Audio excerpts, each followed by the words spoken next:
I say all that to say, when Paul says, I thank my God in all my remembrance of you, he doesn't mean there aren't unpleasant things he's not grateful about when he thinks of them. What he does mean is that he is choosing not to dwell on them. You want a recipe for joy? Begin with this ingredient. Paul is practicing what we could call the art of selective remembering, grateful recollection, where we choose to remember only those things about others that make us grateful.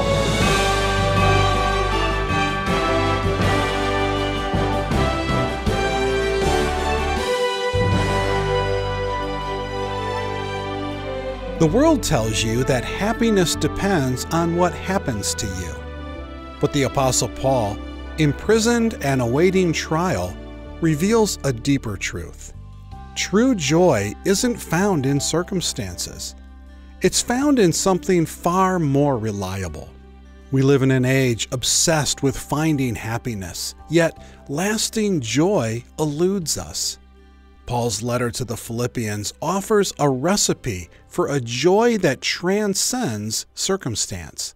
Today, you'll uncover the ingredients of a grateful recollection, faithful prayer, selfless participation, and unwavering devotion to Christ. Forget about finding your joy in external things. Join Stephen Davey and discover the power of genuine, lasting joy that comes from a radically transformed heart. This message is called A Recipe for Joy. Is it possible to read the letter of Paul to the Philippians without picking up on his contagious spirit of happiness? It's as if he's caught it. A better word might be joy. Paul's going to use that word often in this letter. You need to know joy is deeper. It's different than happiness. Although if we understand happiness in the right context, it can mean the same thing in the New Testament. Happiness to most people, especially in our culture, depends on horizontal happenings. What we're going to find out here in this text is that joy depends on not happenings, but the heart. Now, Paul has every reason to be anything but joyful. He's under house arrest, Roman guards on either side of him, alternating their shift throughout the day and night, handcuffed to him. Paul is not writing from some country estate where he puts on an easy, happy smile to boost the morale now of these Philippians who are living in a tough situation. Now, throughout this letter, he's going to model, in fact, he's going to mandate what it takes to rise above your horizontal circumstances and become genuinely joyful. And frankly, if Paul can be, and these believers to whom he is writing, we can too. Now, if you have your Bibles open at Philippians chapter 1, Paul is about to provide nothing less than a recipe for joy. This recipe might surprise you. It's not going to be easy to mix, but possible by the Spirit's help. Let me point out 4 ingredients to genuine joy as we work our way through this text. The first ingredient is what I want to call grateful recollection. Grateful recollection. Philippians chapter 1 and verse 3, to begin with, just that first phrase, I thank my God in all my remembrance of you. Now, ultimately, this thank you letter, of course, was given to the Philippians. They are the supporting church of Paul, very faithful in their support and prayers, but he's ultimately thanking God. In fact, if you skip this personal pronoun, you don't get anything else. Notice, I thank, you ought to circle that next word, my God.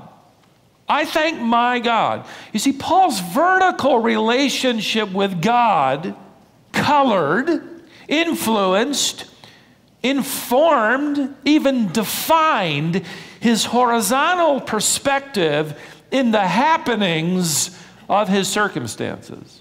So you start there. I thank my God, and you're on your way to mixing up a serving of joy. Now, what is he choosing to thank God for? I thank my God in all my remembrance of you.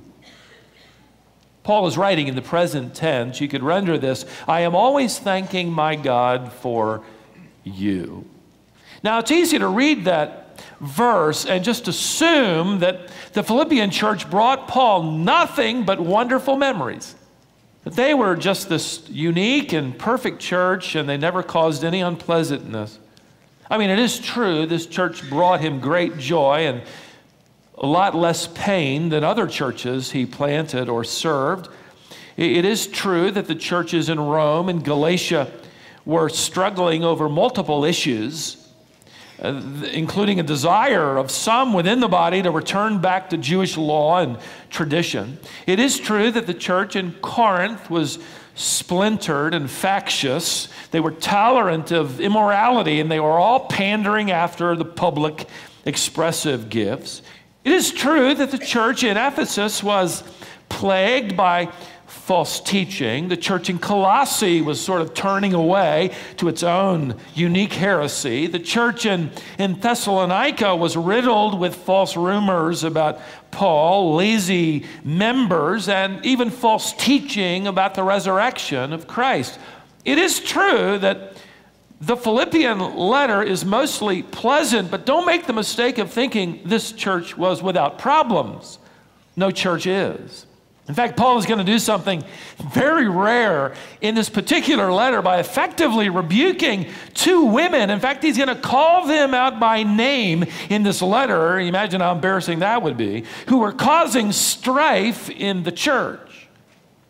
He's going to challenge this body of believers on several issues. So I say all that to say, when Paul says, I thank my God in all my remembrance of you, he doesn't mean there aren't unpleasant things he's not grateful about when he thinks of them. What he does mean is that he is choosing not to dwell on them or even recall them.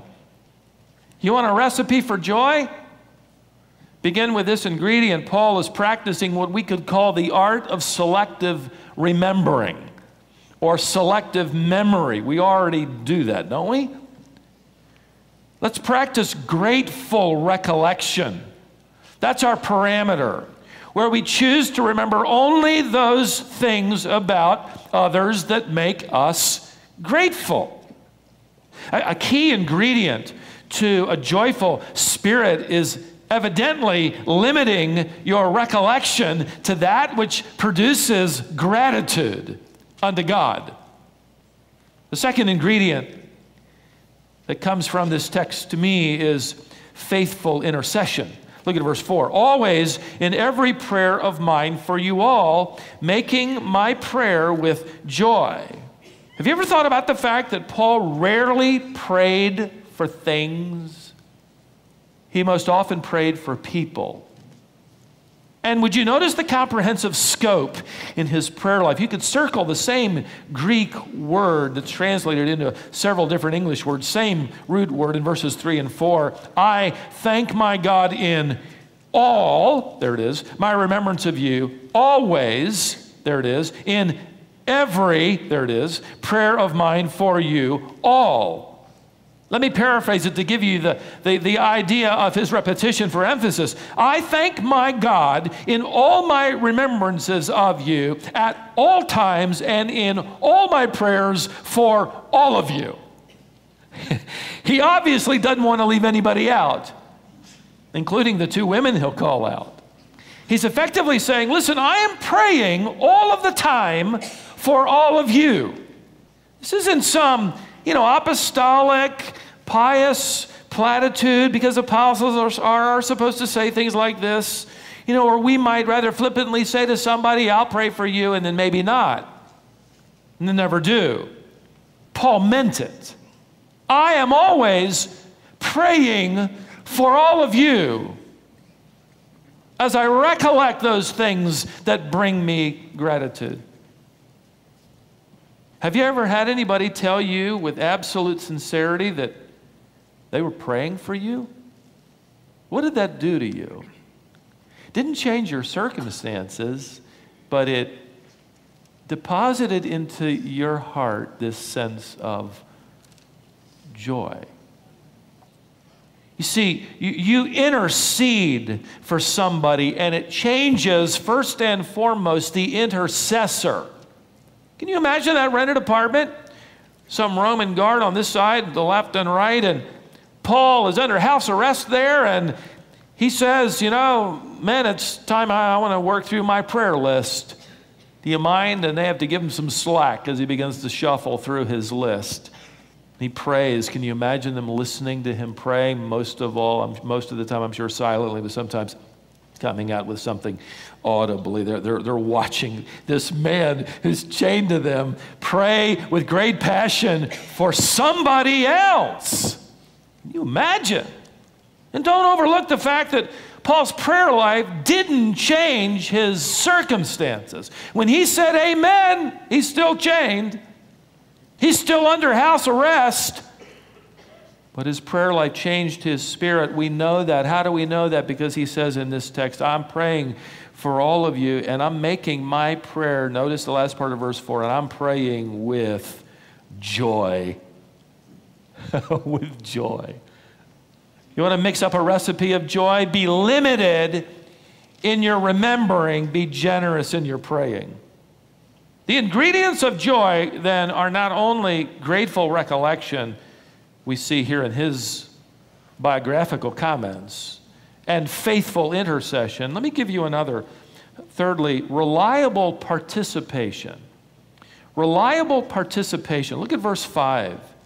Paul writes, I am praying, basically with joy, because of your partnership in the gospel from the first day until now. Now, for the first time, Paul uses a word that's one of his favorite words, one of his favorite concepts. It could be a sermon all of its own, depending on its appearance as a verb or a noun or an adjective.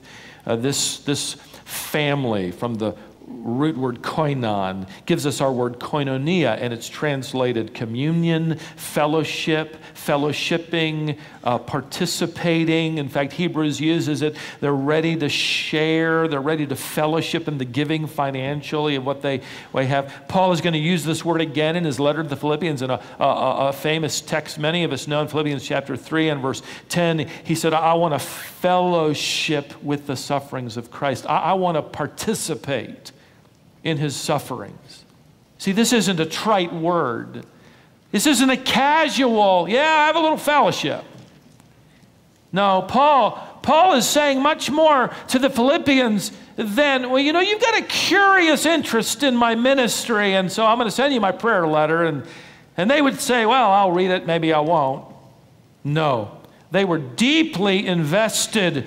They were deeply partnering, fellowshipping with him in the gospel through prayer, through financial sacrifice. They're going to pay his rent while he's here in Rome. They're going to pay for those guards that Rome required payment of if you wanted to have house arrest and not live and languish in some cell. They're going to distribute his letter to others. They're going to host him in his trips, and he did 3 of them there. They're going to carry on the gospel ministry in the church he founded when he's gone. They are deeply invested in this ministry. Listen, what we got to do if we want to experience joy personally and corporately is to elevate our understanding of a word we use all too casually, the word fellowship. It's much deeper, much more sacrificial. One pastor author provoked my thinking when he wrote in his commentary on Philippians that many Christians today are going from church to church seeking good fellowship, and in so doing, they are seeking an illusion. He writes, what do I mean? What I mean is this: biblical fellowship is more than friendship. It's more than a cup of coffee after a church service. It's more than enjoying other Christians at some gathering. It's more than the pleasure of a meal with another believing parent while your children play nearby. Don't get me wrong, these are all wonderful pleasures, but fellowship, the kind Paul is talking about here, goes deeper. It is shared responsibility. It's serving together, he writes, in women's Bible studies. It's volunteering to serve in children's ministries. It's joining a team and developing the camaraderie of serving on a short-term missions trip. It's joining some team to do mercy work to alleviate suffering after some devastation. It's taking the gospel with others to poor people. It's joining a band of brothers or sisters to pray for the world. That's koinonia. That's biblical fellowship. He goes way beyond the potluck. And the fact that I like people around here. See, William Carey understood this. In fact, I tucked this illustration away. I thought this would be a good time. It perfectly illustrates this concept. He would become, as we know him, the father of modern missions. He would spend 40 years in India. And before he left, he wrote to some friends and he said, listen, and I quote, "There is a gold mine in India, but it is as deep as the center of the earth. I will venture to go down into that mine, but only if you hold the rope." Everybody along that rope, by the way, understood koinonia. Praying, giving, sacrificing, even going. Because genuine fellowship comes from partnering, not spectating. See, Paul is thrilled with these Philippians, not because they've been watching him and saying every once in a while, "Attaboy, go get him. Here, we'll send you some more money." Well, how can we partner with you? How can we impact this culture in this Roman garrison of a town called Philippi? They're not spectating. They're not watching. They're invested. The church today has become all the more like a Sunday afternoon NFL football game, one of my professors used to say, where 50,000 people in desperate need of exercise watch 22 men in desperate need of rest. That's good. Ladies and gentlemen, the church does not need better fans. The church needs better fellowship. People who climb aboard, get invested, and hold the rope. Would you notice his confidence and encouragement in verse 6? "I am sure of this, that he who began a good work in you will bring it to completion at the day of Jesus Christ." What's he talking about? Some would view this as sanctification. God's going to just make you better and better until finally he tops it off, with the icing when Jesus comes back. No, the day of Jesus Christ is a prophetic phrase that only shows up in the New Testament 6 times. 3 times it shows up in this letter. The phrase emphasizes the future day when Jesus Christ returns for the church. And what he began in building his church, he will complete when it's raptured away. This is a phrase in contrast to the phrase, "the day of the Lord." The day of the Lord appears in the New Testament, and it refers to a day of judgment and tribulation. Paul will describe that in 1 Thessalonians 5. Paul isn't describing here the day of the Lord, but the day of Jesus Christ. He'll call it the day of Christ as well. It's a day the church even today is anticipating. It's a day when the church is brought to completion as the bride. And what Paul is saying is, I am confident that when God began to call out the church, he's going to finish it. You Philippians are part of that calling. You remember Jesus Christ announced prophetically to his disciples in Matthew 16:18, "I will build my," what? Church. I will build my church. He's speaking in the future. I will in the future build my church. And it will begin in the future after he ascends and the Spirit descends on the day of Pentecost in Acts chapter 2. Paul effectively announces here to the Philippians, one day Jesus is going to announce, "I have finished building my church." Won't that be a great day? I finished. Jesus Christ, the master builder, is going to carry on his construction project until the church is completed. And we happen to believe that completion date is going to be marked by the sound of a trumpet and the calling away of that church. The calling away of the bride. Paul, are you sure? Oh, he says, I'm sure about this. With Jesus Christ, there are no unfinished projects. And Paul speaks with the degree of anticipation and joy, effectively saying to them, look, no matter what the circumstances, no matter what the happenings are, no matter how slow it might seem and how difficult it is in the ministry of the gospel and building the church, as it were, for the glory of Christ, it will one day be completed. It will one day be fully redeemed. The last member added to the bridal party. It will one day be called upward. It will one day be glorified. It will one day be wedded to Christ and soon to be joined in co-reigning with him in that coming kingdom. Jesus Christ will leave no unfinished work. Paul says, it's as good as done. I'm sure of this. The ingredients of joy include grateful recollection, faithful intercession, reliable participation, and you could add with a sense of anticipation, one more, loyal devotion. Verse 7, loyal devotion. It is right for me to feel this way about you all, because I hold you in my heart. Now, he effectively told them in verse 3 they were on his mind. Now he tells them, as he concludes this thought, by telling them they are on his heart. It's easy to tell other Christians, you're on my nerves. Paul says, you're on my heart. Why? Well, he writes further, because you are all partakers. That's that koinon word again, koinonia. You're all partakers, fellowshippers, investors, participants with me of grace, both in my imprisonment. That means you weren't ashamed that I'm in prison. You're helping pay the bill. Thank you for standing with me. And in the defense, that word is apologia, gives us our word apologetics, the defense of the gospel to those outside the church. And you've also partnered with me, he writes here, in the confirmation of the gospel. The word confirmation has to do with the building up of the body. So these believers in Philippi are partnering with him in defending the faith of those outside the church and building up the faith of those inside the church. And in other words, if I could boil it down, they were more concerned about the gospel reaching those outside the church and the building up of the body inside the church than they were about themselves.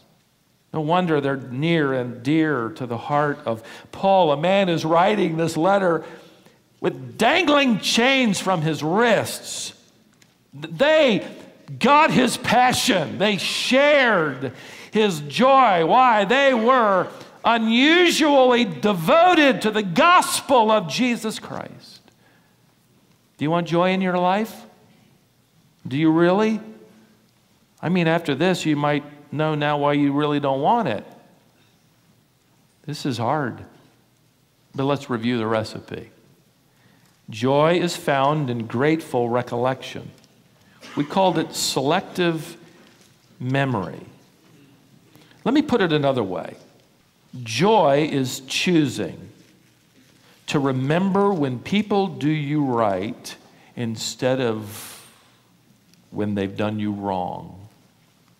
Sounds like a country and western song, but I thought it might stick. Joy is choosing to remember when people do you right instead of when they've done you wrong. Secondly, joy is found in faithful intercession. Let me put it this way. Joy is choosing to pray for people instead of things for yourselves. Thirdly, joy is found in reliable participation. Let me put it another way.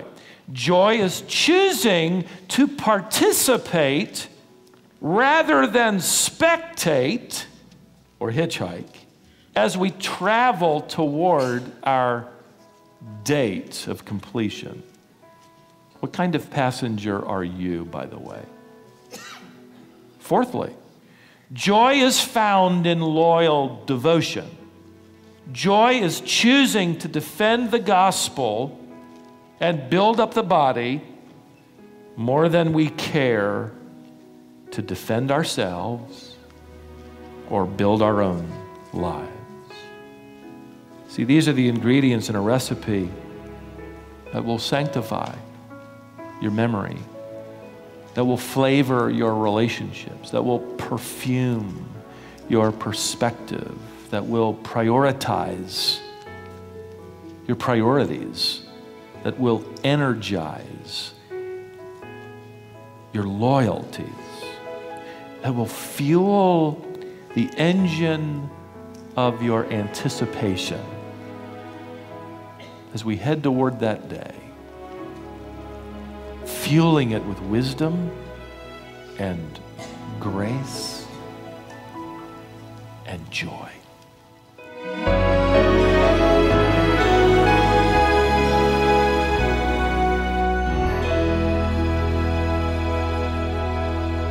Wasn't it good to learn today that joy is not a product of your circumstances? What makes that truth so encouraging is that your circumstances change. Sometimes your life seems great, and other times it's filled with trial and tribulation. But true joy is a product of grace. That's good news today. I'm so glad you joined us. You've been listening to Wisdom for the Heart with Stephen Davey. If you'd like to learn more about our ministry, we have a website that's filled with both information and resources.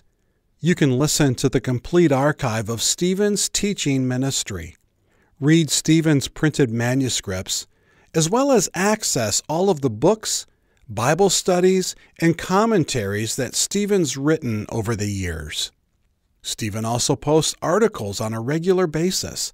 All of those resources are available at wisdomonline.org. You'll also be able to access most of those resources through our app for your smartphone. Be sure and install the Wisdom International app from the App Store for your device. Once you install that app, you'll have access to almost everything that's on the website. In addition, we have all of Stephen's lessons integrated into a digital Bible. So, as you're reading along in the Bible that's on our app, if Stephen has a lesson that corresponds to the passage you're reading, you'll have instant access to that lesson. Once again, when you get to the App Store for your device, you'll want to search for Wisdom International. Thanks for listening. Please join us back here next time.